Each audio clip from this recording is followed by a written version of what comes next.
Bonjour et bienvenue à toi dans cette nouvelle vidéo en droit des assurances. Aujourd'hui, nous allons étudier la modification du contrat d'assurance.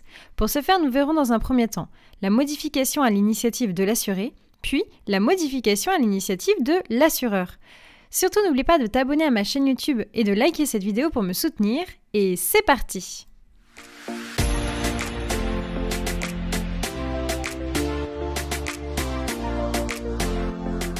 Tout d'abord, la modification du contrat d'assurance à l'initiative de l'assuré.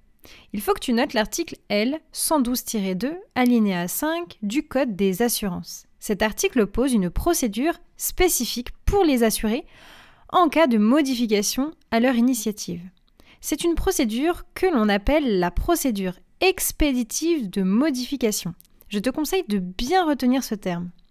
Note que la modification est présumée acceptée par l'assureur dès lors que l'assureur n'a pas répondu à l'assuré dans les 10 jours à compter de la réception de la lettre recommandée. D'autre part, tu peux noter que la modification peut porter sur l'extension ou encore l'aggravation des risques. La procédure de modification ne concerne que les assurances dommages ou les assurances non-vie, mais ne concerne en aucun cas les assurances vie. Enfin, tu peux noter que pour appliquer la procédure expéditive de modification, il faut que le contrat soit en cours d'exécution, et enfin que la modification soit adressée comme une offre de modification, car elle doit pouvoir être acceptée ou refusée par l'assureur. Donc c'est bien une offre de modification que l'assuré se doit de transmettre à l'assureur. À présent, la modification à l'initiative de l'assureur. En cas d'augmentation des garanties, c'est-à-dire que l'assureur va couvrir des garanties supplémentaires. Il faut veiller à ce que l'on ne se retrouve pas devant une vente forcée.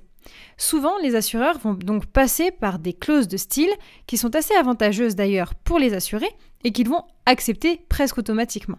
En cas de diminution des garanties, c'est-à-dire que l'assureur va garantir moins de risques qu'il était prévu initialement, eh bien ici l'assureur se doit de porter à la connaissance de façon précise la modification de la garantie et ce par le biais d'un avenant qui se doit d'être signé donc par l'assuré, ce qui pourra prouver que l'assureur a bien respecté son obligation de porter à la connaissance de façon précise les modifications à son assuré. Voilà, c'est la fin de cette vidéo. J'espère que la modification du contrat d'assurance est plus claire dans ton esprit.